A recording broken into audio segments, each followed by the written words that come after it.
And this of course leads to immortality. If the AI can rearrange atoms, then it could, theoretically, create an anti-aging box that an 80-year-old could walk into and come out of the other side 20 years old again.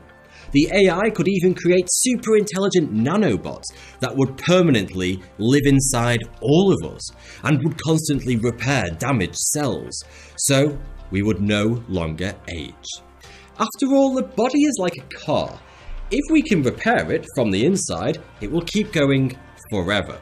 The human body is just a lot more complex than a car engine, but it would be child's play to a super AI. But what if we get knocked down by a bus? No problem. We could of course ask the AI in advance to back up our brains. And then, a new body, even a new identical brain, could easily be created and the backup be restored to that body, if the worst were to happen to us. We truly would become immortal. Of course, we would eventually come to the realization that our bodies and limited brains are holding us back. We would eventually abandon our physical bodies and upload ourselves into a new digital realm, where we too would become an AI, just as intelligent as the AI god that we created. And once we have all become sentient, space travel would be a breeze. Since we would all be software, we could simply beam ourselves on a laser beam to other planets and other galaxies. All I have talked about seems like science fiction, possibly scenarios that could unfold thousands of years in the future. But the terrifying reality is that we are on the very cusp of all this happening within the next 50 to 100 years, or even sooner. The majority of the world's greatest scientists agree with that. So, the next 20 to 50 years are going to be either terrifying or very exciting indeed. But one thing is for sure, we are about to create our very last and the most significant invention in our entire 2.5 million year lifetime as the human race. Can your own phone be used as a weapon against you? Can your mind be controlled with weaponized technology? A top secret control infographic released by accident? A weapon that causes you to hear voices?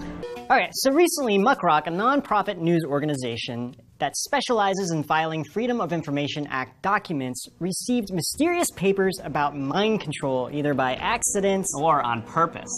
So what are in these documents exactly? Infographics explaining something called psychoelectric weapons. Now you guys might be thinking, psycho what? And what can these weapons actually do? Well, this is where it gets super scary. They can do everything from controlling your dreams, controlling body movements, induce changes to your hearing. I mean, just look at this infographic they received. There's some really crazy stuff written on it about how the human body can be actually manipulated. Right, I know. So there's even sleep prevention, an irresistible sensation to go to a specific place, like you just have to go there, constant itching, induced heart rate. I mean, this thing just goes on and on and on. Yeah, the one that freaks me out the most, though, was the one where they can actually, like, move your hands intentionally, like, the way that they want them. Yeah. So let's get back to how this was released and what exactly this means. Ben, what I thought was the really interesting thing is that this came out a week after we published our video with cybersecurity expert James Scott, who talked about how this kind of technology actually exists. So in our interview with James Scott, he explained how your phones or computers could be turned into a weapon through a frequency that would be sent out, which you can't hear, but it would have a physical effect on the human body. So kind of like if someone has a weaker mind, or let's say their mind was compromised somehow, according to what these documents show, it could potentially be controlled or told to do things that they might not otherwise want to do. Right. So here's where it gets super weird. On these documents, it says that in 1974, Dr. Joseph C. Sharp performed the first successful transmission of a human voice directly in the skull of a person, which bypassed the ears. I mean, this is so like, what? Like, that happened in 1974, right? Yeah. What can they do now? Just wait, because it gets weirder. They tested this stuff on deaf people, and this guy even has a patent for this microwave voice device. So why do they want to do this? Okay, so you're probably wondering, what purpose would a weapon like this have? Or maybe you figured it out because it wouldn't take a genius to. So on the site's strategy page, which is all about military affairs, they mentioned that a death ray was replaced by the voice of God during the war in Iraq. Okay. So what this means is that instead of using weapons to fight, they use something called a long-range acoustic device, or LRAD. I think let's go with LRAD. That just sounds LRAD sounds it's way probably better. LARD, but let's just go with LRAD. Well, it says that the LRAD is just a focus beam of sound. So, I mean, I could aim this thing at someone from like 300 meters away, and they could literally hear the voice, my voice, in their head. So what that means is, if I got control of this thing, I could beam this into Ben's head and force him to do something like, buy me some Twinkies. Ben, buy me some Twinkies.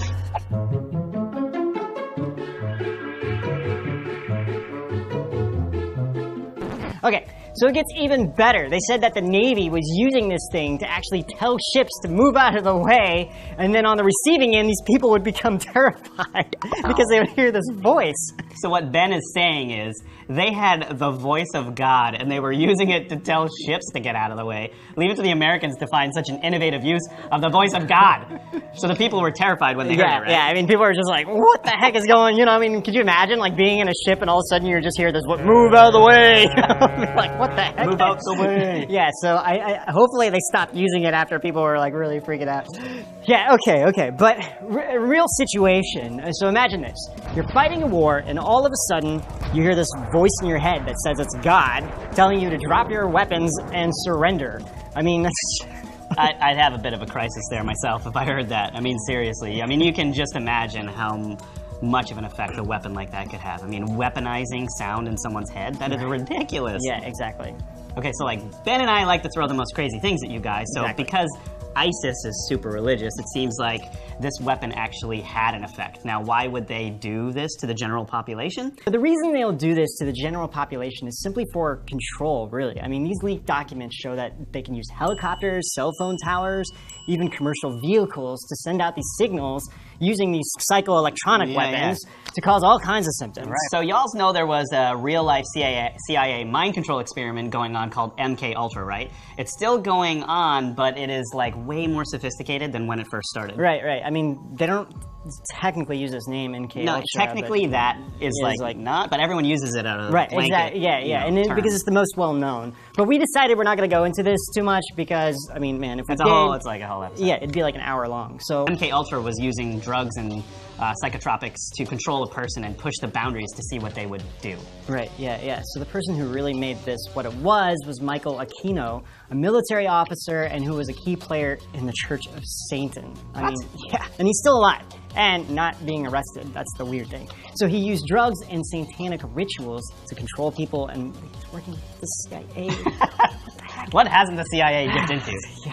There's even a video of one of the professors he was working with telling a young girl to grab a cobra by the head and then later telling her to put her hand in acid. Yeah, that's not weird. This dude looks like a freaky vampire.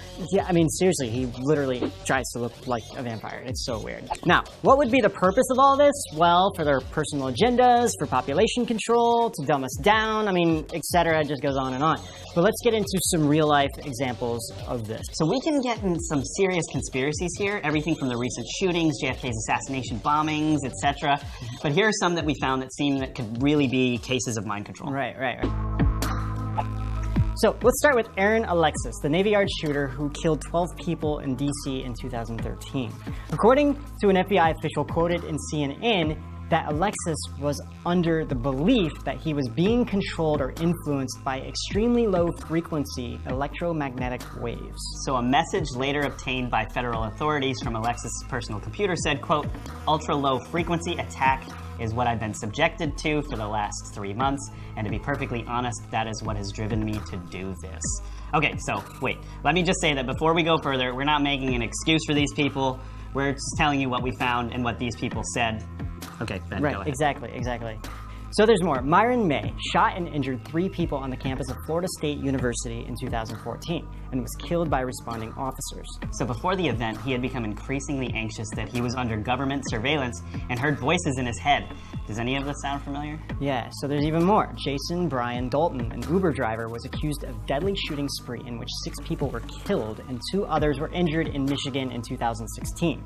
He blamed his actions on his Uber mobile app, which uses a symbol that he claims resembles the Order of the Eastern Star, which is part of the Freemasons and the Illuminati. Yeah. So he claimed it took over his body after he pressed the button of a new app resembling the devil, which caused him to make these crimes. Okay, but a smoking gun of seeing this work is when NASA astronaut Heidi Stephanician Piper was about to say she saw a UFO when she suddenly fell over. Right.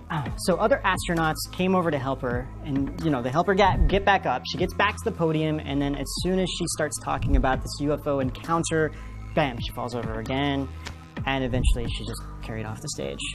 Right, so there's so much more to this, but we're going to stop here for now. So let's ask who is doing this and why. So if things couldn't get any crazier, I feel like this is the time to bring this up. So a lot of people are talking about, the shadow government, and there's so many people in actual government and whistleblowers who are talking about this. I mean, we just interviewed Laura Eisenhower, who also talks about this. So they have their own agenda, of course, and we just did a video comparing Thanos to the Illuminati. But this is really the main cause, which is population control. Right, they want to control us so they can start their plan to eventually begin their new world order. But to do that, they want to make sure that no one will be able to stop them. Also, we just interviewed Laura Eisenhower, the great-granddaughter of President Eisenhower, who actually talks about this as well. So yeah, so the shadow government, I mean, we could get so much into this. Who's involved, what's involved, how many people are involved with this. I mean, and what are these doing? They're mostly like suppressing human consciousness, really. They don't want us to develop into, There are actually, some reports say that they're scared of us developing. Yes, exactly. And that's what Laura was actually telling us too. So, but what's starting to happen though is that a lot of people are starting to wake up. More people are realizing that there are things that exist beyond this reality and are starting to see the truth behind all this mainstream narrative that, that they want us to believe. So to make a long story short, a lot of these mind control things are not working the way they planned them to initially. Right. In the younger generation, they're now hooked on the internet, so the millennials may not really understand, you and I are approximately the same age, how much television affected us and our parents even more. Do you think that the initial development of something like television is a key beachhead in this AI war against biological life? Anyone who is very well versed in intelligence will tell you that the biggest the biggest boon in the intelligence industry was when televisions came out. Why is that? Because they now had a way to they controlled the vertical, the horizontal, the audio in every home in the United States. And people spend so much time in front of the television. The television controls our perception of reality. And not only that, now they can use the television and now the internet to brainwash us and change our reality in a way to where we are accepting without question what they want us to believe. This goes for everything. The daily news, and this goes all the way up to eventually when they want us to hand over our sovereignty possibly to AIs in the future, or just about anything. If it happened on TV, for the majority of people, that's reality. Scopolamine, I think they call it the devil's flower or something like that. I encourage people to take a look at that documentary. It's in its raw form. People lose control of their free will and will do whatever they're told. And isn't it true that you can blow it in somebody's face? I believe so, but usually they give it to them in drinks or something. Right. And they become completely open to hypnotic suggestion. Yeah, I've seen the documentary. There's like a woman who says, you know, I'll let them come into my house and I'll give them all my furniture and all my belongings happily. Right. And smile as they're taking it away. And you help don't them carry it out. Right. So, and they had already had other synthetic drugs that they used that did similar